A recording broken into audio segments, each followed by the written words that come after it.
What if the man you loved, the man who gave you everything, was willing to take away the one thing that mattered most?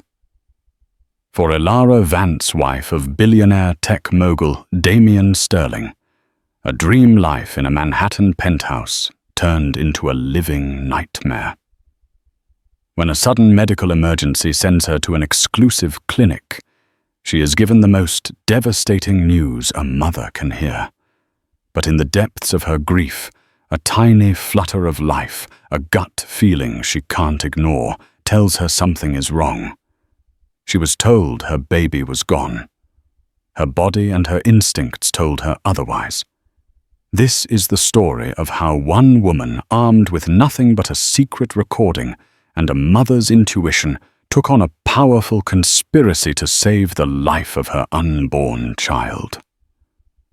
The city of New York glittered below their penthouse apartment like a carpet of scattered diamonds. From the 62nd floor of the Orion Tower on Central Park West, Elara Vance could watch the entire world unfold. The yellow cabs flowed like blood cells through the city's arteries. The park itself was a vast, dark, lung-breathing life into the concrete metropolis, and the distant hum of sirens was the city's constant rhythmic heartbeat. This was Damien Sterling's world, and by extension, it had become hers. Their life was a meticulously curated masterpiece of modern wealth. Damien, the founder and CEO of Sterling Dynamics, was a titan of the tech industry, a man whose ambition was as vast and imposing as the skyline outside their floor-to-ceiling windows. He had courted Elara with the same single-minded intensity he applied to a corporate takeover.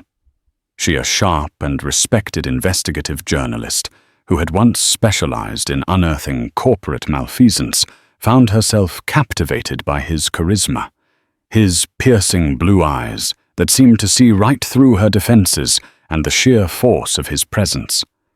He had promised her the world, and he had delivered it on a platinum platter. Now, at 7 months pregnant, Elara was carrying the heir to that world, a son. Damien had been ecstatic when they found out.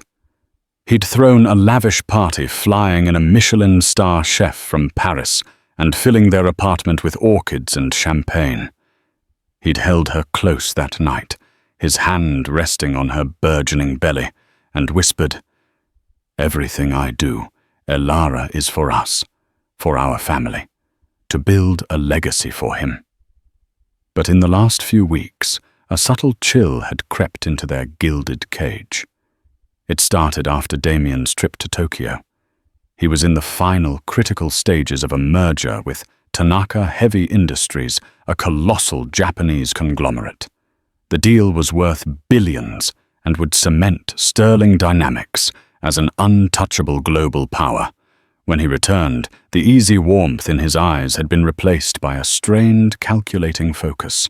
He was more distracted, his phone perpetually buzzing with encrypted messages, his nights spent pacing the length of their apartment, a glass of scotch in his hand. "Is everything okay with the merger?" Elara had asked one evening, rubbing the spot on her lower back that had begun to ache. Damien had stopped his pacing and forced a smile that didn't quite reach his eyes. "It's the deal of a lifetime, Ellie. That means lifetime pressure. Kenji Tanaka is traditional. He values stability above all else. Everything has to be perfect." He'd walked over and placed a cool hand on her stomach. "And soon it will be." His talk of perfection had begun to feel less like a promise and more like a threat. He became obsessed with her pregnancy. He'd overridden her choice of a well-regarded obstetrician at Mount Sinai, insisting she see his personal recommendation, a man named Dr. Alistair Finch, whose private clinic on the Upper East Side catered exclusively to the city's elite. The clinic was sleek and sterile, more like a luxury spa than a medical facility, and Dr. Finch, with his tailored suits and reassuringly deep voice, seemed more like a wealth manager than a physician. "Only the best for you and our son." Damien had said, and Elara, wanting to believe in his devotion, had acquiesced. The first real tremor of fear struck on a Tuesday night. Elara was reading in bed when a sharp, unfamiliar cramp seized her abdomen. It was brief, but intense enough to make her gasp. She tried to tell herself it was just Braxton Hicks, her body preparing for the main event, but a knot of anxiety tightened in her chest. She felt for the baby, for the familiar flutter or kick that had become her constant source of comfort, but there was only a tense stillness. She mentioned it to Damien when he came to bed an hour later, reeking faintly of expensive whiskey and boardroom tension. His reaction was immediate and, in hindsight, disproportionate. The carefully controlled mask of the CEO slipped, revealing a raw, almost feral panic. "A cramp. How bad have you been bleeding?" He demanded, his hands hovering over her belly as if he were afraid to touch her. "No, nothing like that. It's gone now. I got scared for a second." She tried to reassure him, but his panic was contagious. "No, we're not taking any chances," he declared, already pulling on his clothes. "I'm calling Dr. Finch. We're going to the clinic, now." "Damien, it's almost midnight," Elara protested, feeling a surge of exhaustion. "I'm sure it's nothing. We can call in the morning." "No," he said, his voice leaving no room for argument. "We're going." The drive to the clinic was a blur of rain-slicked streets and tense silence. Damien gripped the steering wheel of his Tesla. His jaw clenched. Elara tried to focus on her breathing, sending silent, desperate reassurances to the little life inside her. "It's okay. We're okay. Daddy's just worried, Doctor." Finch's clinic was eerily silent and dim when they arrived. A single nurse, a young woman with tired eyes who introduced herself as Lena, led them directly to an examination room. Dr. Finch was waiting, looking as if he had been pulled from a deep sleep, though his suit was as always immaculate. "Damien, Mrs. Sterling," he said, his professional calm doing little to soothe the frantic energy radiating from her husband. "Let's take a look and see what's going on." Elara lay down on the examination table, the paper crinkling beneath her. The room felt cold, sterile. Damien stood beside her, his hand on her shoulder, but his touch felt proprietary, not comforting. Lena squirted the cold gel onto her stomach, and Dr. Finch began to move the ultrasound transducer over her skin. The silence in the room stretched into an eternity. On the screen, the familiar grainy black and white image of her womb appeared. Elara held her breath, searching for the tiny flickering pulse of light that she knew so well. The rhythmic beat that had become the soundtrack to her life. But she saw nothing. Dr. Finch moved the wand back and forth, his brow furrowed in concentration. The silence deepened, pressing in on Elara, thick and suffocating. She looked at Damien's face, which was a mask of strained concern. She looked at the nurse, Lena, who was staring intently at the screen, her own face pale. Finally, Dr. Finch sighed, a heavy theatrical sound that seemed to suck all the air from the room. He pulled the transducer away and wiped the gel from her stomach with a practiced, detached motion. He turned to her, his expression a perfect symphony of clinical sympathy. "Elara," he began, his voice soft but firm. "I'm so sorry." The words hung in the air, unreal and monstrous. "There's no heartbeat." Elara's world fractured. A roaring sound filled her ears, drowning out everything else. No, it wasn't possible. She had felt him move that very morning, a strong, definitive kick to her ribs as she was getting dressed. "No," she whispered, shaking her head. "No, you're wrong. Check again. Please." Damien's grip on her shoulder tightened. "Ellie, darling," he murmured, his voice thick with what sounded like grief. "Please," she begged Dr. Finch, tears now streaming down her face, blurring his composed features into a watercolor smudge. "He was kicking this morning. I felt him." Dr. Finch gave her a pitying look, the kind one gives to a hysterical child. "Elara, at this stage, the absence of a heartbeat is conclusive. The fetus is no longer viable. You've had what we call a missed miscarriage. The body hasn't expelled the pregnancy yet, but the life is gone." Each word was a physical blow. The life is gone. The phrase echoed in the hollow space that had just opened inside her. She felt Damien's arms wrap around her, pulling her into a hug that felt more like a restraint. She sobbed into his chest, her body racked with a grief so profound it felt like a physical tearing. Through her storm of sorrow, Dr. Finch's voice cut through calm and authoritative. "The most important thing now is to think about your health, Elara.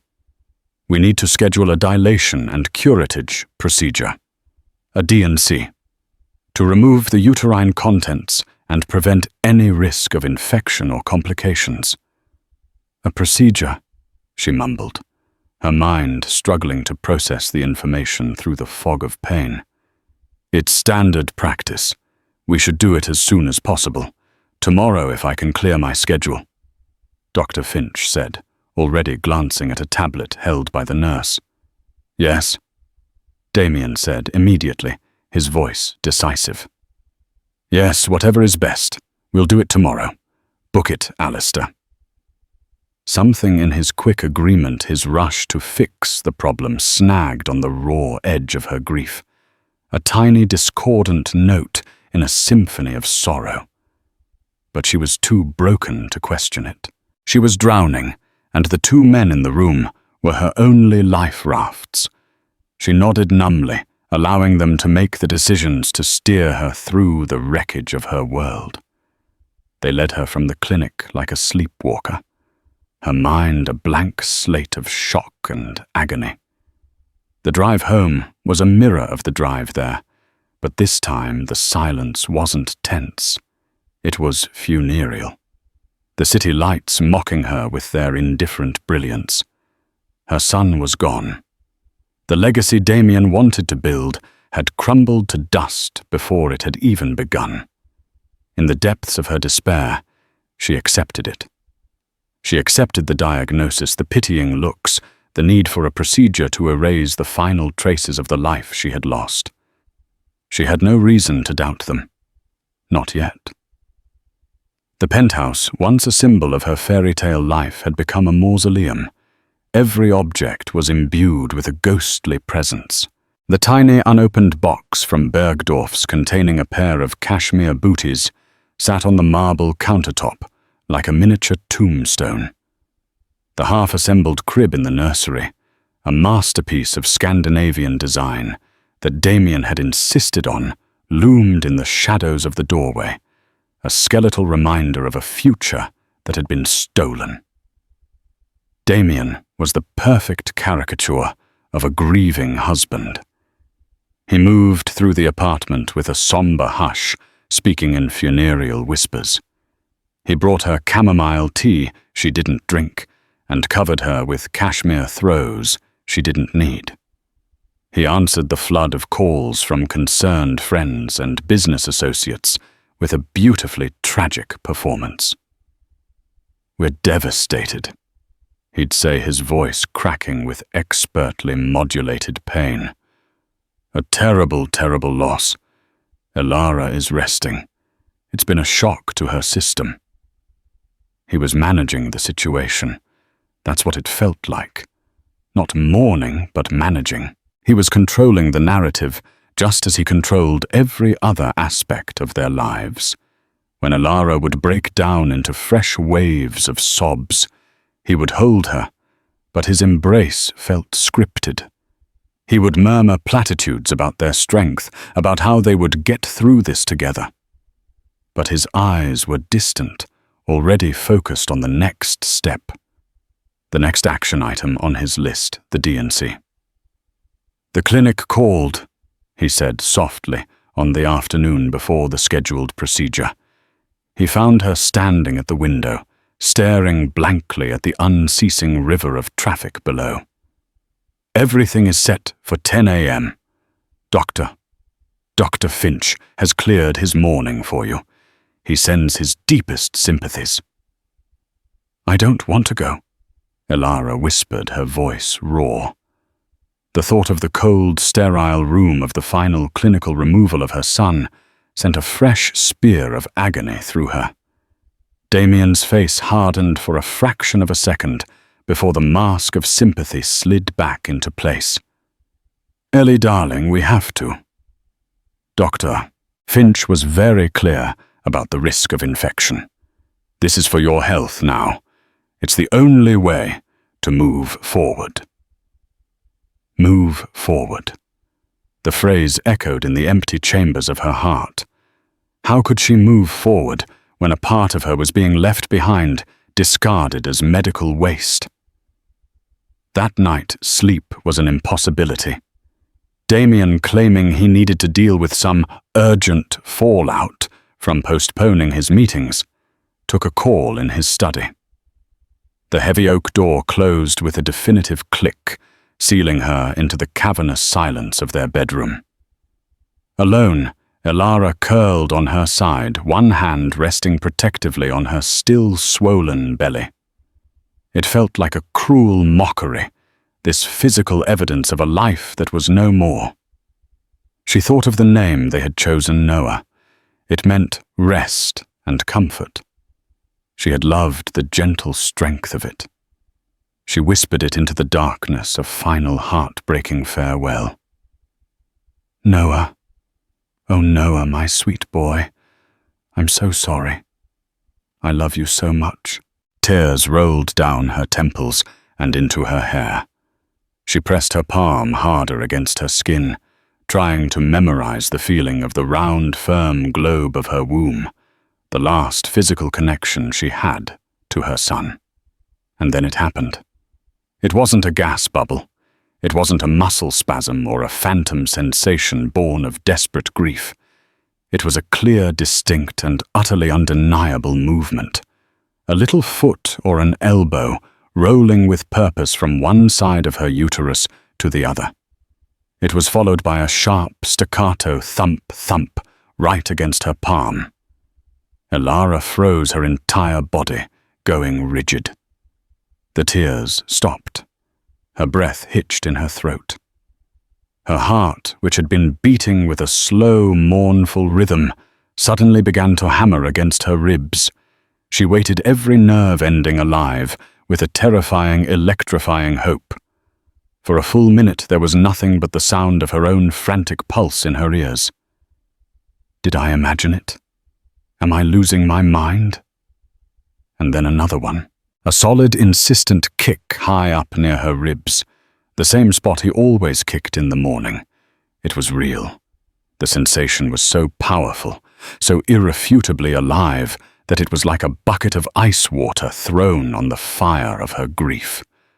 The sorrow didn't vanish, but it was instantly superseded by something else, something cold and sharp and dangerous clarity. Her mind, the analytical, investigative mind she had honed for years, roared to life. It began to slice through the fog of the last 24 hours, re-examining every detail with a terrifying new lens. The cramp. A single minor cramp. Not bleeding, no other symptoms. Was that truly enough to warrant a midnight rush to a clinic across town?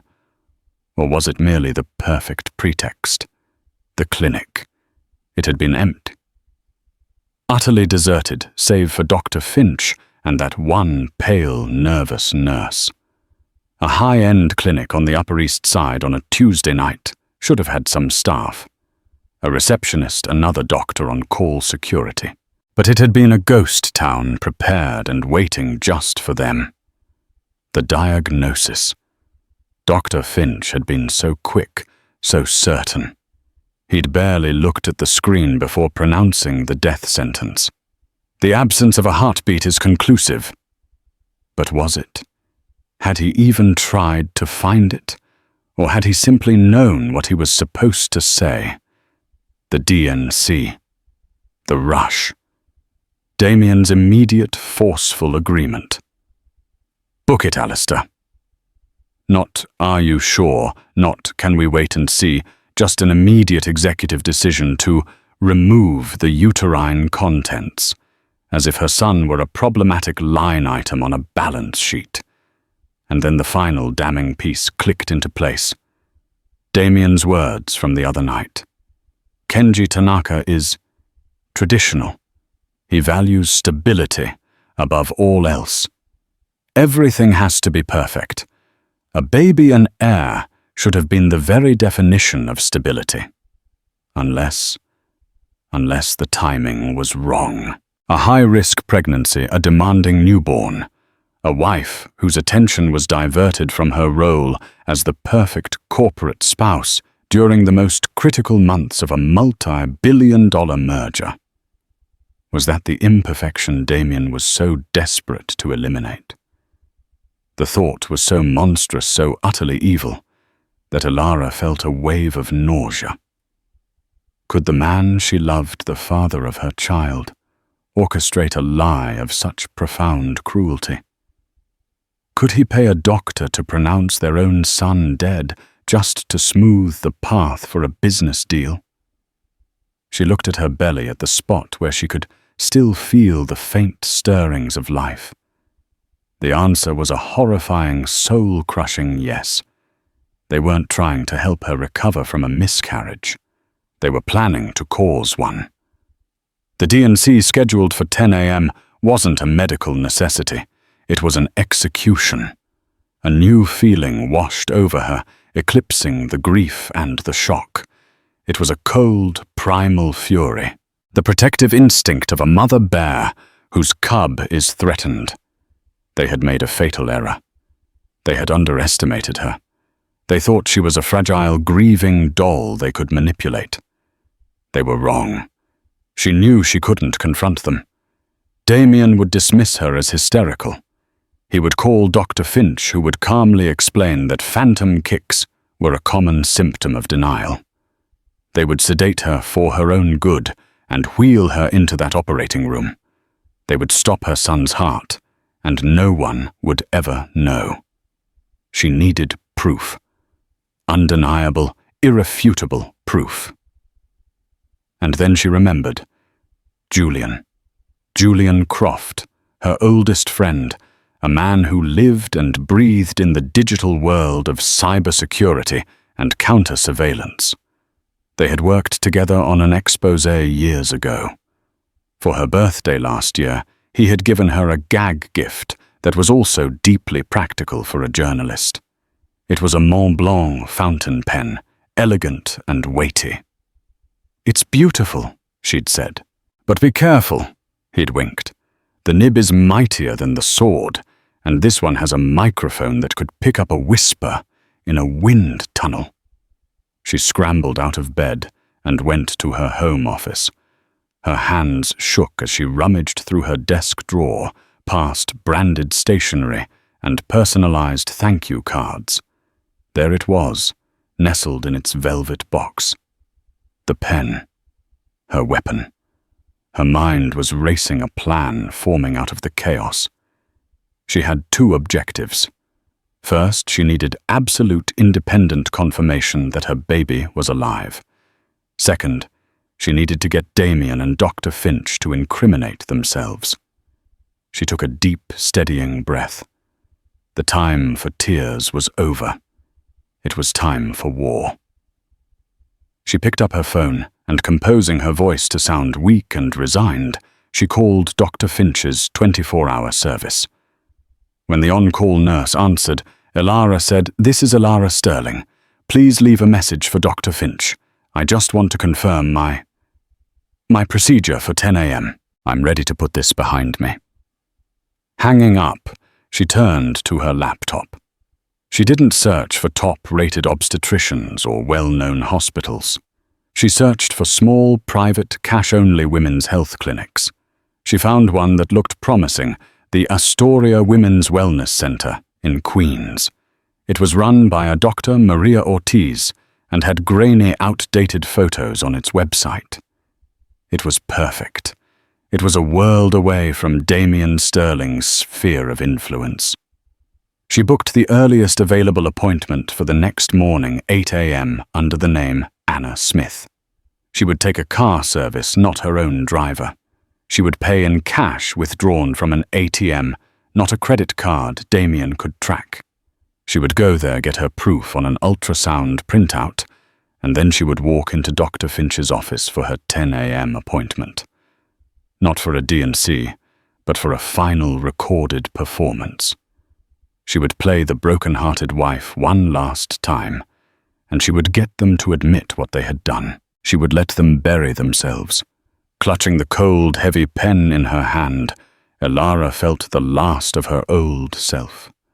The trusting wife, the pampered socialite fall away. In her place stood a journalist with the story of a lifetime and a mother with everything to fight for. The first light of dawn bled across the sky, turning the glass towers of Manhattan a soft, bruised purple.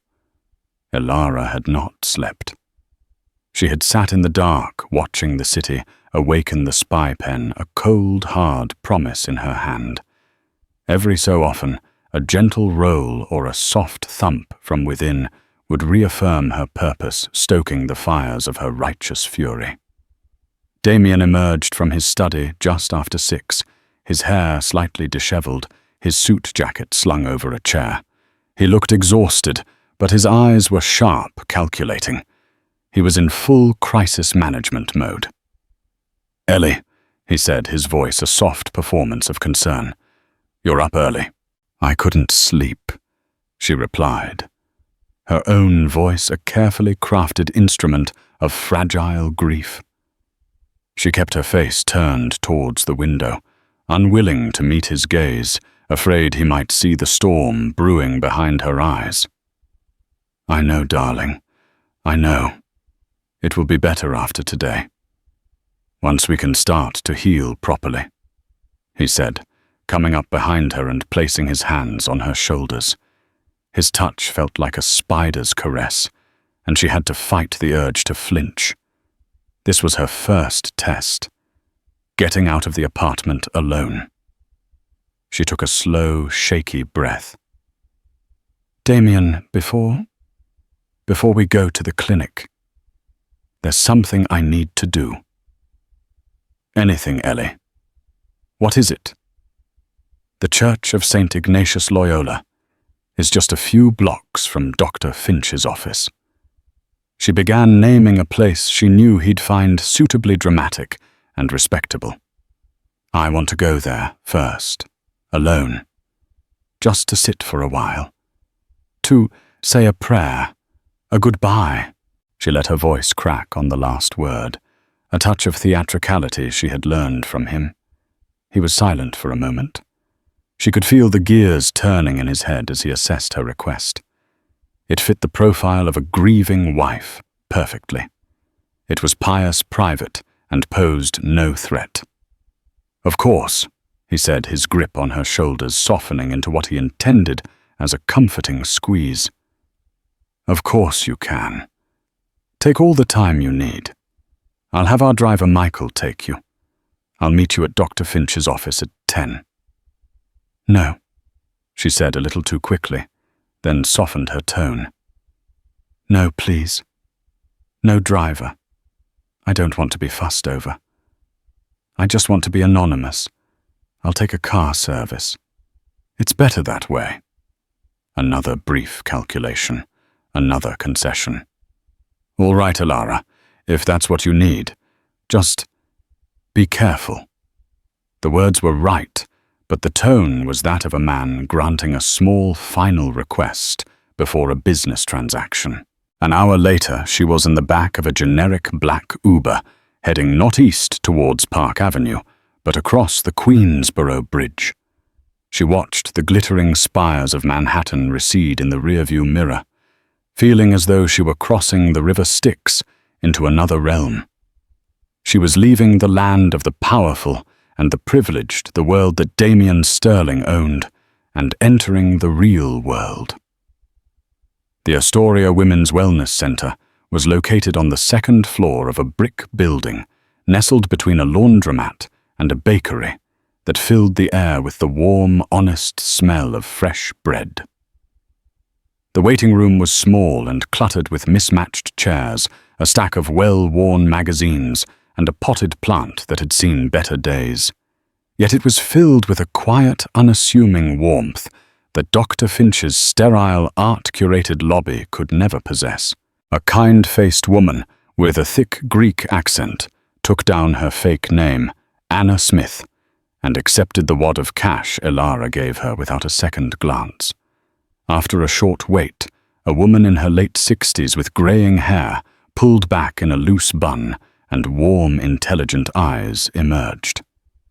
"Anna, I'm Dr. Ortiz. Come on back." The examination room was as humble as the rest of the clinic.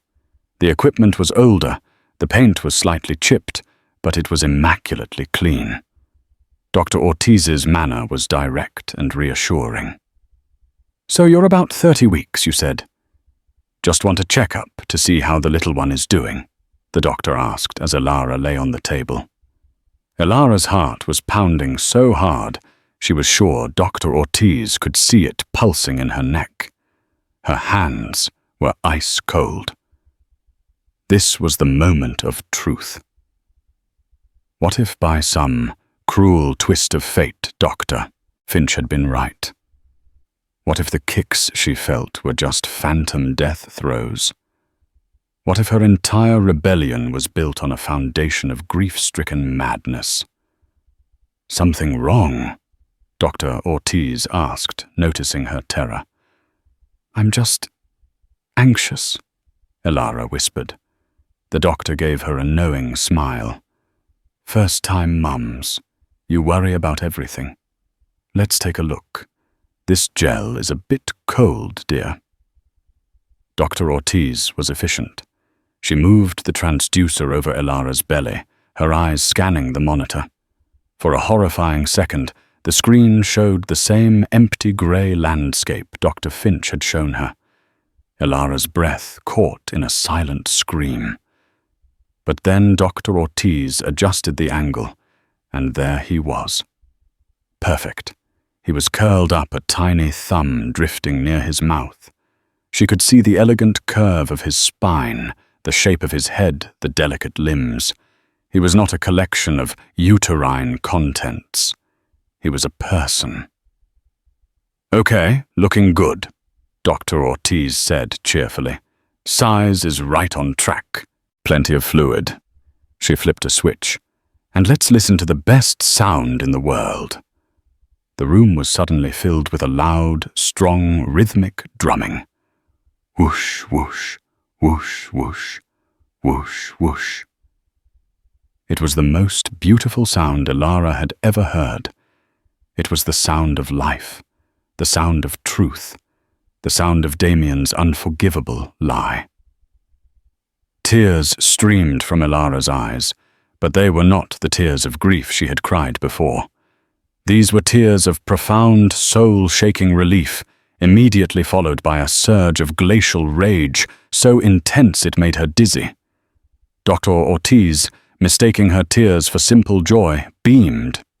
There he is, a strong, steady 150 beats per minute, a perfect little athlete. She printed out a grainy thermal image from the machine. "Here you go, Mama, a picture for the baby book."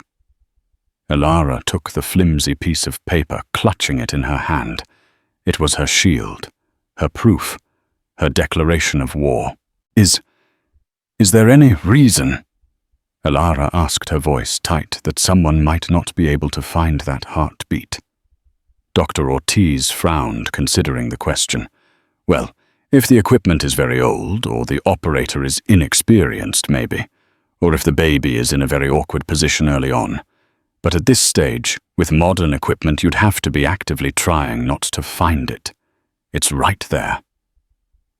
Why do you ask? No reason, Elara said. Sitting up, a friend of a friend had a scare. Thank you, doctor. You have no idea what this means to me. She practically fled the clinic, her mission accomplished. Out on the bustling Queen's Street, the world looked sharper, more vibrant. The smell of the bakery, the chatter of people on the sidewalk, the rumble of the elevated train. It was all part of a world her son deserved to be born into. She hailed a yellow cab, the most anonymous transport of all. Upper East Side, she said to the driver, her voice steady and clear. 76th and Park. As the cab merged onto the bridge, heading back into the belly of the beast, Elara reached into her purse. She took out the elegant Mont Blanc pen. She found the minuscule, nearly invisible button on the silver clip and pressed it for 3 seconds. A tiny blue light blinked once and then went dark. It was active. It was recording. She rehearsed her lines, her questions. She thought about Damien's face, about Dr. Finch's condescending sympathy. The image of the ultrasound, the sound of the heartbeat, were burned into her mind. There was no more fear. No more doubt. When the cab pulled up in front of the gleaming limestone building that housed Dr. Finch's clinic, Elara felt a profound and chilling calm settle over her. She was no longer Elara Vance, the billionaire's wife. She was an instrument of justice. She paid the driver, stepped onto the polished marble sidewalk, and walked through the heavy glass doors. The waiting room was, as she expected, empty and silent. A single receptionist, not the nervous nurse from the other night, sat behind a large desk. I'm Elara Sterling, she said. I have a 10 o'clock appointment with Dr. Finch. The nurse led Elara not to a cold, sterile examination room, but to Dr. Finch's private office. The room was a testament to his success, a chamber of quiet power. Walls paneled in dark mahogany were adorned with abstract art and framed degrees. A large, formidable desk of polished walnut stood between Elara and the high-backed leather chair where the doctor would sit in judgment. It wasn't a room for healing. It was a room for closing deals. She was being managed. She sat in one of the 2 smaller chairs facing the desk, placing her leather handbag on the floor beside her. She took out the Mont Blanc pen and a small leather-bound notebook, as if she might need to jot down some final mournful thoughts. She placed the pen carefully on the polished surface of the desk, orienting its nib towards the center. The tiny, nearly invisible microphone had a clear line to the entire room. Dr. Finch entered first, closing the door softly behind him. He wore a charcoal suit and an expression of deep solemnity. He looked less like a doctor and more like a high-end funeral director. Elara, he said, his voice a low, comforting hum. I'm glad you came in. It's important we talk before the procedure. Make sure you're feeling as comfortable as possible. He sat behind his desk, folding his hands. The picture of authority. A moment later the door opened again, and Damien walked in. He had changed into a somber navy blue sweater, the picture of a devoted, grieving husband. He came over to Elara, bent down and kissed her forehead. It was a cold, dry kiss.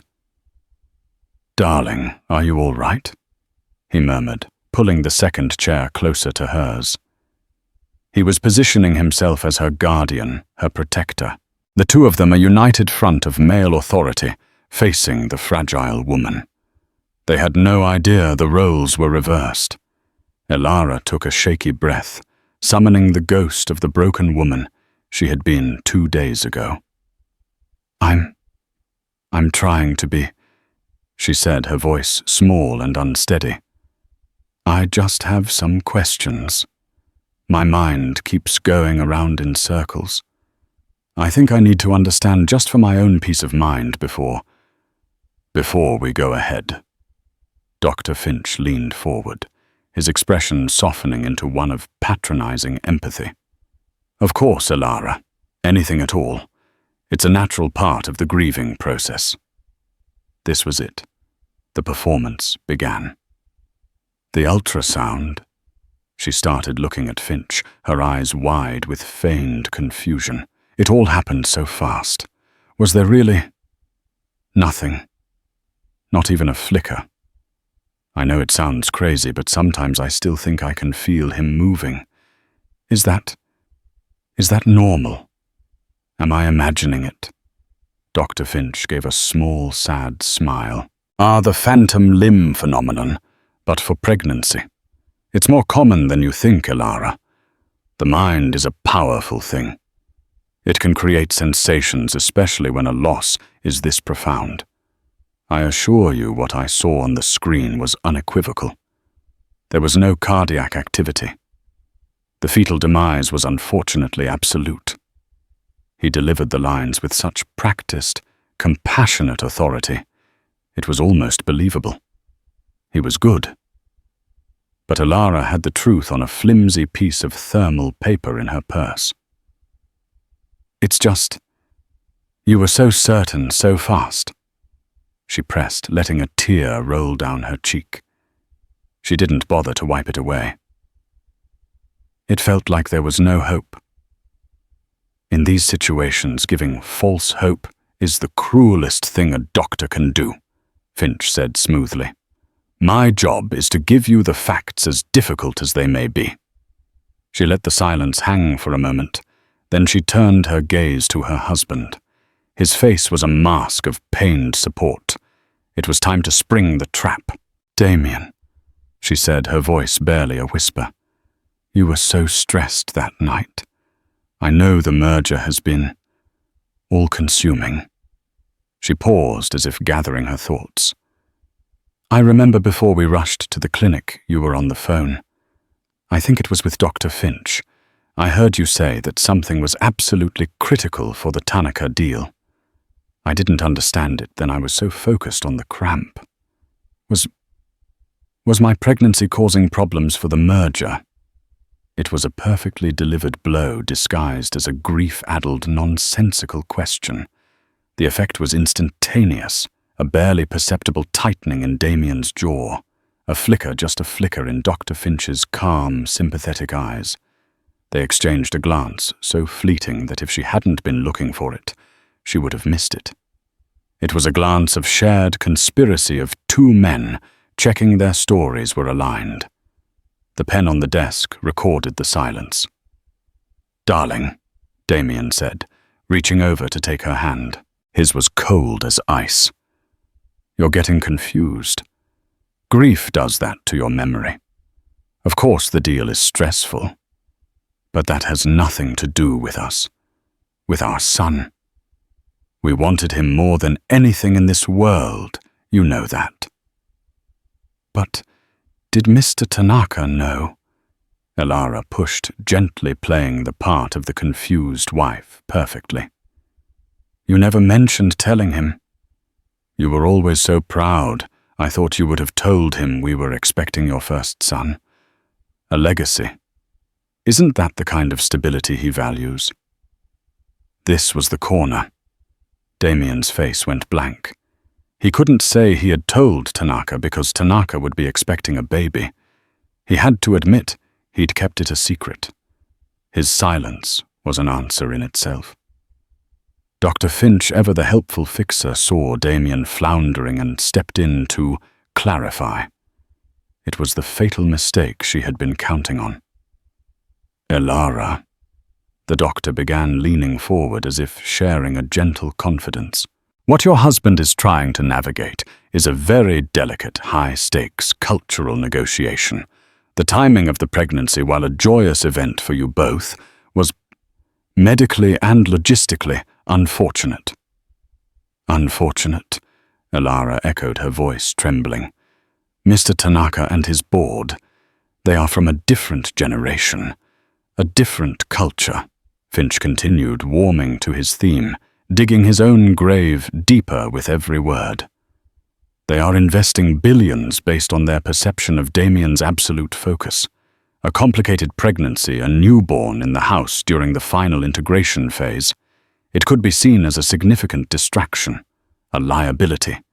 They want stability, and a new baby, paradoxically, can be a period of intense instability.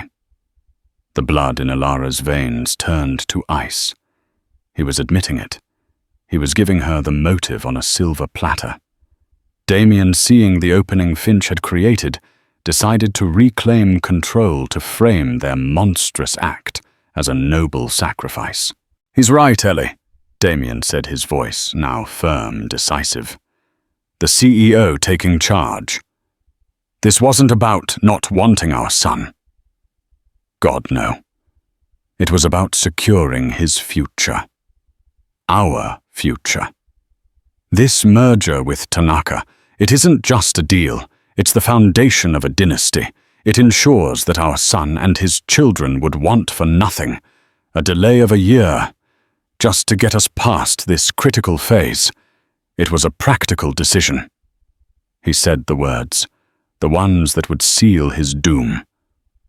"A practical decision," Elara whispered, her voice breaking with real, unfeigned horror. "A sacrifice for the greater good." Damien insisted, his eyes blazing with self-righteous conviction. "It was the hardest decision of my life. But it was necessary." Alistair understood the stakes. He agreed to help us, to manage the situation for the time being. Manage the situation. The final nail. The confirmation of the conspiracy. The payment, the entire sordid, evil plot, all confessed and recorded in crystal clear high fidelity. Elara had everything. She broke. But it was not the brokenness they thought. It was the shattering of a dam, releasing a flood of calculated action. She let out a sob, a raw, wrenching sound that was only half acting. She snatched the pen and her notebook from the desk, shoving them into her purse. "I can't," she gasped, standing up so quickly her chair scraped against the hardwood floor. "I can't do this." "Ellie, wait," Damien said, rising. "The procedure," Dr. Finch began. "Elara, we should—" "I need some air," she choked out, fumbling with the strap of her handbag. She didn't look at them. She fled. She burst out of the office, past the startled receptionist, and into the silent, empty waiting room. She didn't wait for the elevator. She pushed through the heavy door to the fire stairs, her heels clattering down the concrete steps. She ran, fueled by adrenaline and a terrifying, triumphant rage. Out on the street, the cool morning air hit her face. The city was bustling, indifferent. A yellow cab was idling at the curb. She yanked the door open and threw herself inside. "Go," she said to the driver. "Just drive." As the cab pulled away from the curb, leaving the limestone facade of the clinic behind her, she saw Damien and Dr. Finch appear on the steps, their faces a mixture of confusion and annoyance. They thought they were dealing with a hysterical woman who had bolted. They had no idea they were watching their entire world begin to burn. Elara leaned back against the worn vinyl seat, her heart hammering. She pulled her phone from her purse, her fingers flying across the screen. She had one call to make. Julian Croft answered on the first ring.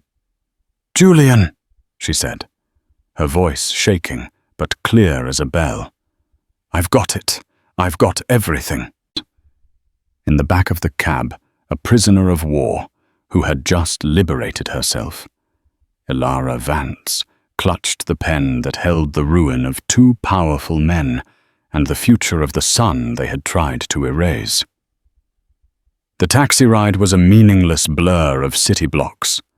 Elara fed the driver a series of random turns, a crude attempt at counter-surveillance, her journalistic instincts taking over. Finally, she directed him to a small, unassuming coffee shop in the West Village, a place she and Julian had used as a neutral meeting point years ago. She paid in cash, leaving a generous tip, then walked out and immediately hailed a different cab. Only then did she give the real address, a pre-war building in Tudor City, an oasis of Gothic revival architecture overlooking the East River. Julian Croft didn't live there. It was one of his many citadels, as he called them. Safe, anonymous apartments he kept scattered across the city, paid for in cash under shell LLCs, outfitted with their own fiber-optic lines and layers of digital and physical security. He met her in the lobby, looking nothing like a master hacker. Dressed in a faded band t-shirt and jeans with wire-rimmed glasses perched on his nose, he looked more like a grad student who'd just rolled out of bed. But his eyes were sharp and missed nothing. He took her arm quietly, his grip firm and reassuring, and led her not to the main elevators, but to a service elevator in the back of the lobby. He used a physical key, not a key card, to access it. "Smaller digital footprint," he murmured, answering her unasked question. The apartment was Spartan but functional. The main room was dominated by a bank of computer monitors, displaying scrolling lines of code network traffic maps and encrypted communication streams. The windows were covered with a special film that prevented electronic eavesdropping. This was Julian's real office. "Give it to me," he said, his tone all business. Her hand shook as she gave him the Mont Blanc pen. Julian handled it with the delicate precision of a bomb disposal expert. He didn't plug it into his main system. Instead, he connected it via a shielded cable to an air-gapped offline laptop on a separate table. "Let's see what the bastards had to say," he said grimly. He started the data transfer. A progress bar crawled across the screen. The silence in the room was absolute, broken only by the low hum of the servers. Elara paced the floor, her hand resting protectively on her belly.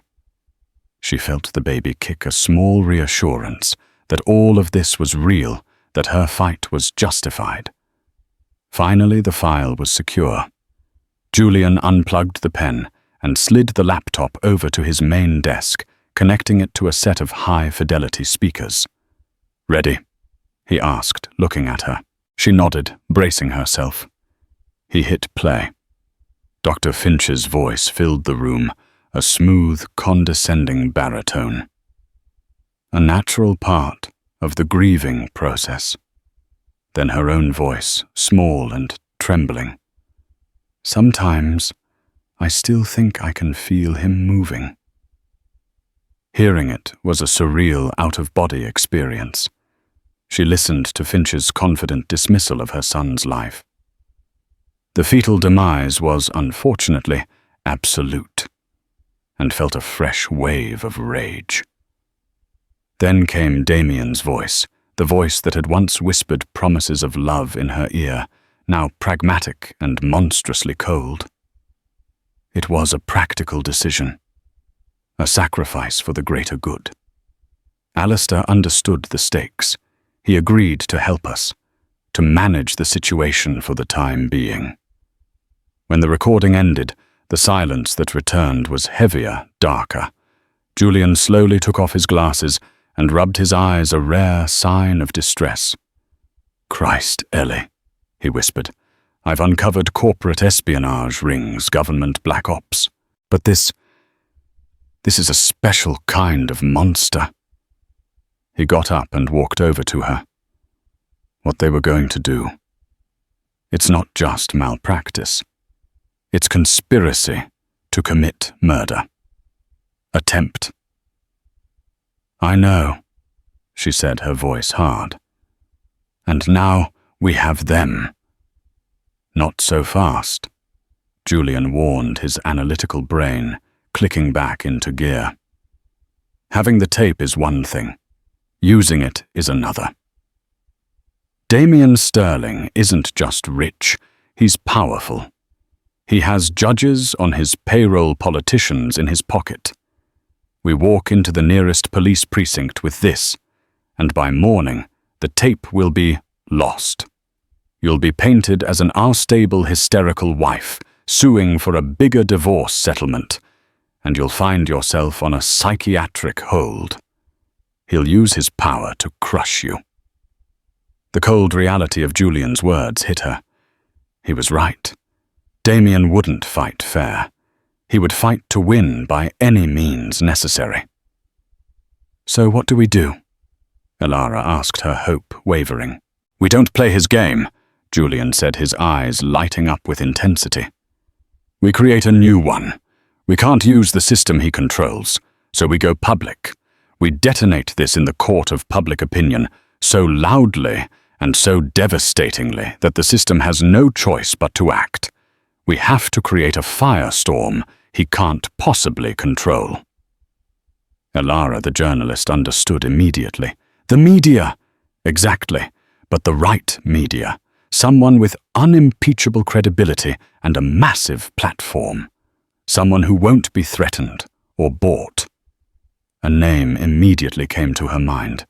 A man who was both a legend and a terror in her former profession. Ronan Slate, a Pulitzer-winning investigative reporter for the New York Ledger, the city's last great newspaper. Slate was an old-school bloodhound who had taken down senators and CEOs with his relentless, fact-based reporting. He was brilliant, terrifying, and incorruptible. Ronan Slate, she said. Julian gave a sharp nod of approval. Perfect. Slate doesn't just report a story. He becomes the story. If he runs with this, it's not just an article. It's a global event. While they were planning, Damien was already reacting. Back in the Orion Tower penthouse, his initial confusion had curdled into a cold dread. Elara wasn't answering her phone. He'd had his security team check her credit cards. The only transaction was a small one at a West Village coffee shop hours ago. She had gone to ground. She knew. He paced his office like a caged panther. He called his head of security, an ex-Mossad agent named Gavriel.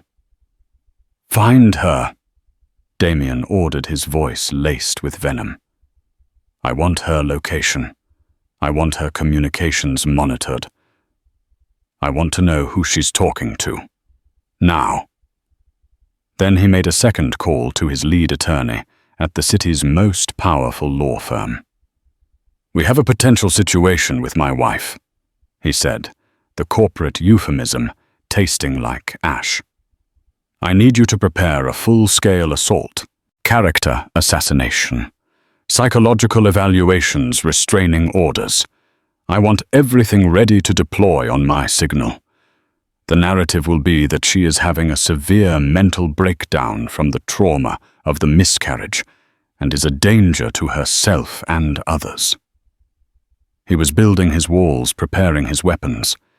He had underestimated Elara's resourcefulness, but he would never underestimate the power of a well-funded and ruthless counteroffensive. Back in Julian's digital fortress, Elara knew the clock was ticking. She had to move before Damien could frame the narrative.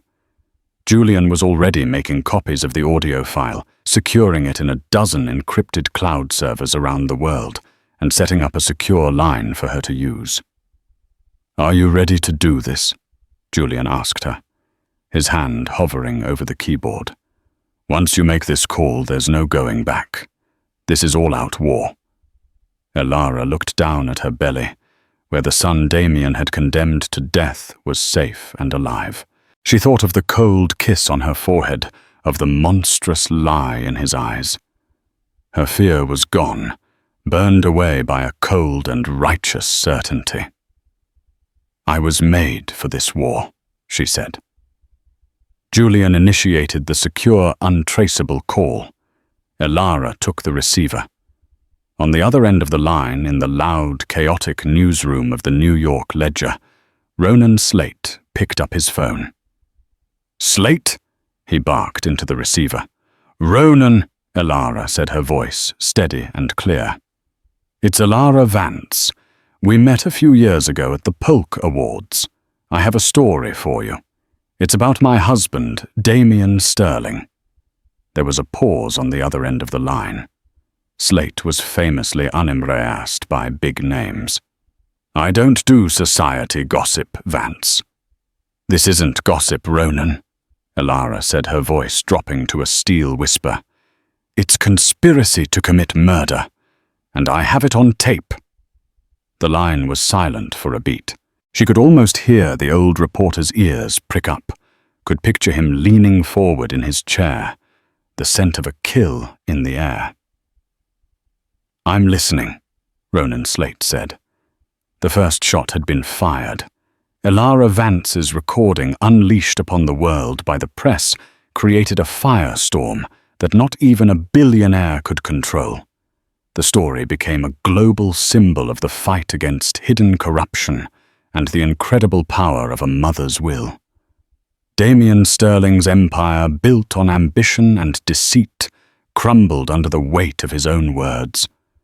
Dr. Finch lost his license, his reputation, and his freedom.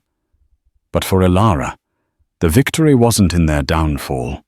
It was in the quiet moments months later when she could hold her son Noah in her arms, feeling the steady, real beat of his heart against her chest. Her story is a testament to the fact that no matter how deeply it's buried, the truth will always find its way to the light, and that sometimes the most powerful force in the world isn't money or influence, but a love that refuses to let go. Thank you for watching.